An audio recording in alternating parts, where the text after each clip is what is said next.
Hello दोस्तों। मेरा नाम सुनीता है। मैं 34 साल की हूँ।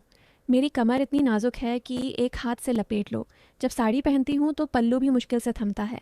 मेरे होंठ गुलाबी हैं, आंखें काजल से सजी, बाल कमर तक लहराते हैं। गांव की हूँ लेकिन शहर जैसी सजती हूँ। पति विदेश में काम करते हैं, साल में एक बार ही आते हैं, इसलिए मेरी इच्छाएं अधूरी रह जाती हैं। घर में मैं और मेरा नौकर श्याम रहते हैं। श्याम 27 साल का जवान लड़का है, काला रंग, मसल्स इतने कि कुर्ता फटने को तैयार, आंखें ऐसी कि देखते ही दिल में उतर जाएं। वो घर का हर काम करता है, झाड़ू पोछा, बर्तन, कपड़े धोना, और हाँ, मेरी मालिश भी जब कमर में दर्द हो तो बहुत अच्छे से करता है। अब सुनो कहानी जो तुम्हारा मन पूरी तरह हिला देगी। सुबह सुबह मैं नहाकर निकली, पानी अभी तन पर था, साड़ी भीगी, चिपकी हुई पल्लू खिसका हुआ था। श्याम आंगन में झाड़ू लगा रहा था। मैंने कहा, श्याम चाय बना दे। वो मुड़ा, उसकी नज़र मेरे शरीर पर ठहर गई। बोला, मालकिन आप आज बहुत नम लग रही हैं। मैं हंसी, अरे नहाकर आई हूँ ना। वो चाय बनाने गया, लेकिन मैंने देखा उसकी आंखें मुझ पर ही टिकीं चाय पीते हुए।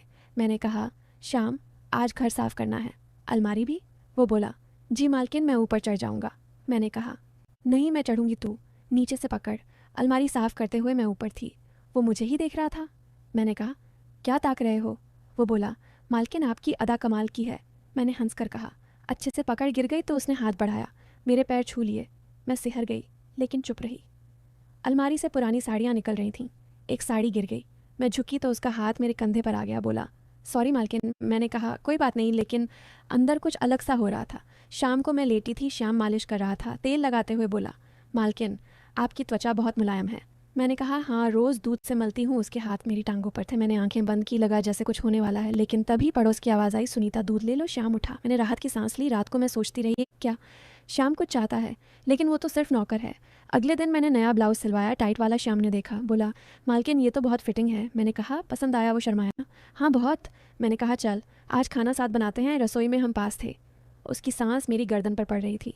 मैंने कहा, श्याम तू शादी कब करेगा? वो बोला, मालकिन आप जैसी मिले तो अभी। मैं हंसी, लेकिन दिल में हलचल हुई। खाना बनाते उसके हाथ मेरे हाथ से टकराए। मैंने कहा, सावधान। वो बोला, मालकिन आप बहुत अच्छी हैं। मैंने कहा, इच्छा है ना, लेकिन उसकी आंखों में कुछ और था। रोटी बेलते मेरी चूड़ी टूटी। वो झुका मेरे पैरों पास। मैंने कहा, उठा दे। वो उठाया, लेकिन हाथ मेरे घुटने पर ठहर गया। मैंने कहा, श्याम। वो बोला, मालकिन आपकी पायल बहुत प्यारी है। मैंने कुछ नहीं कहा। रात को मैंने कहा, श्याम आज मेरे साथ सो, बाहर ठंड है। वो आया, बगल में लेटा, अंधेरा था, उसकी सांसें तेज थीं। मैंने कहा, श्याम सपने में क्या देखता है? वो बोला, मालकिन आपको। मैं चुप रही, लगा जैसे कुछ होने वाला, लेकिन सुबह हो गई। वो उठा, चाय लाया। मैंने कहा, श्याम तू बहुत अच्छा है। वो बोला, मालकिन आप मेरी माँ जैसी हैं। मैं चौंकी, माँ जैसी, लेकिन आंखें कुछ और कह रही थीं। धीरे धीरे दिन गुजरते गए। श्याम हर काम में मेरे पास रहता। एक दिन मैंने कहा, श्याम आज मेरी साड़ी धो दे, गंदी हो गई। वो आया, साड़ी लेने हाथ कांप रहे थे। मैंने कहा, डर क्यों रहा है? वो बोला, मालकिन आप बहुत सुंदर हैं। मैंने कहा, बस कर, नौकर है तू। लेकिन मन में कुछ और था। साड़ी धोते वो मुस्कुरा रहा था। मैंने कहा, श्याम। वो बोला, मालकिन आपकी साड़ी अच्छी है। मैंने हंसकर कहा, पागल, तेरी पसंद से ली है। वो शर्माया। फिर एक दिन मैंने देखा, श्याम किसी लड़की से फ़ोन पर बात कर रहा था। मैंने पूछा, कौन थी? वो बोला, गांव की। मैंने कहा, शादी कर ले। वो बोला, मालकिन आप अकेली रह जाएंगी। मैंने कहा, मैं अकेली नहीं हूँ, लेकिन उस रात मैं रोई। क्या मैं श्याम पर निर्भर हो गई हूँ? अगले दिन मैंने कहा, श्याम आज बाजार चल मेरे साथ। वो बोला, जी मालकिन। बाजार में लोग उसे देख रहे थे। श्याम मेरे पीछे एक दुकान पर। मैंने साड़ी देखी। दुकानदार बोला, मैडम ट्राई कर लो। मैं अंदर गई। श्याम बाहर। मैंने आवाज़ दी, श्याम इधर आ। वो अंदर आया, दरवाज़ा बंद। मैंने कहा, श्याम। वो बोला, मालकिन अब बहुत खूबसूरत लग रही हैं। मैंने कहा, बाहर जा। लेकिन उसकी सांसें तेज़ थीं। घर आकर मैंने कहा, श्याम तू बदल गया है। वो बोला, मालकिन आपने बदला है। मैंने कहा, क्या मतलब? वो चुप रहा। रात को मैंने कहा, श्याम आज पीठ दबा दे। वो आया, दबाने लगा। मैंने कहा, नीचे भी। वो नीचे गया। मैंने आंखें बंद की, लगा कुछ होने वाला है, लेकिन तभी पति का फ़ोन आया। श्याम उठा। मैंने राहत ली। एक दिन मैंने श्याम को मेरी पुरानी डायरी पढ़ते देखा। मैंने कहा, क्या पढ़ रहा है? वो बोला, मालकिन आपकी लिखावट सुंदर है। मैंने कहा, दे दे। उसमें पति की बातें थीं। श्याम बोला, मालकिन आप बहुत खुश थीं। मैंने कहा, अब नहीं। वो बोला, मैं आपको खुश रखूँगा। मैंने कहा, कैसे? वो बोला, जैसा आप कहें। मैं चुप रही। फिर एक दिन श्याम ने कहा, मालकिन मैंने आपके लिए कुछ बनाया। वो लकड़ी का डिब्बा लाया, अंदर ब्रेसलेट था। मैंने कहा, ये क्या? वो बोला, आपके लिए मैंने पहना। वो मेरी कलाई देखता रहा। मैंने कहा, श्याम। वो बोला, मालकिन आप बहुत सुंदर लग रही हैं। मैंने कहा बस कर। लेकिन उस रात मैंने ब्रेसलेट नहीं उतारा। धीरे धीरे श्याम मेरे हर काम में शामिल हो गया। सुबह चाय नाश्ता कपड़े मालिश सब। एक दिन मैंने कहा श्याम तू मेरे बिना क्या करेगा? वो बोला मालकिन मैं आपके बिना नहीं जी सकता। मैंने कहा झूठ मत बोल। वो बोला सच है। मैंने कहा शादी क्यों नहीं करता? वो बोला आप अकेली रह जाएंगी। मैंने कहा मैं अकेली नहीं हूँ, लेकिन डर लग रहा था। एक दिन मैंने श्याम को मेरी फ़ोटो देखते देखा।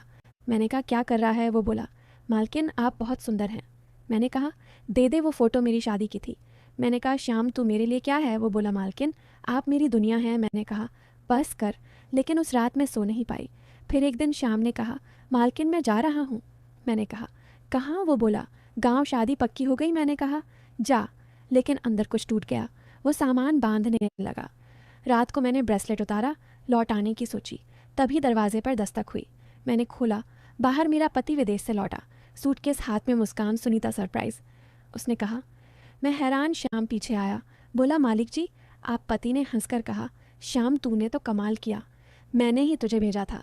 मेरी बीवी की देखभाल को विदेश में था, लेकिन कैमरे घर में हर जगह लगवाए थे। तेरी हर मालिश, हर नज़र, हर माँ जैसी बात, सब रिकॉर्ड में जानता था। सुनीता अकेली बोर है, इसलिए तुझे चुना। जवान, सादा, लेकिन भरोसेमंद। तूने उसे खुश रखा। बस थोड़ा ज़्यादा पास आ गया। श्याम का चेहरा सफ़ेद पड़ गया। मैंने कहा मतलब सब प्लान था। पति ने ब्रेसलेट उठाया, बोला हाँ, और ये ब्रेसलेट में माइक्रो कैमरा है। तूने जो सोचा वो ममता थी, वो मेरे लिए मज़ा था। श्याम तू अब जा शादी कर, लेकिन याद रख अगली बार कोई और भेजूंगा। श्याम चला गया। पति अंदर आया, दरवाज़ा बंद किया। मैं अकेली खड़ी रही, ब्रेसलेट हाथ में, आंखें खुली। अब समझ आई ना, श्याम नौकर था ना मैं मालकिन। मुझसे एक रियलिटी शो की हीरोइन थी जिसका निर्देशक मेरा पति था, और ब्रेसलेट अभी भी चमक रहा था। लाल बत्ती ब्लिंक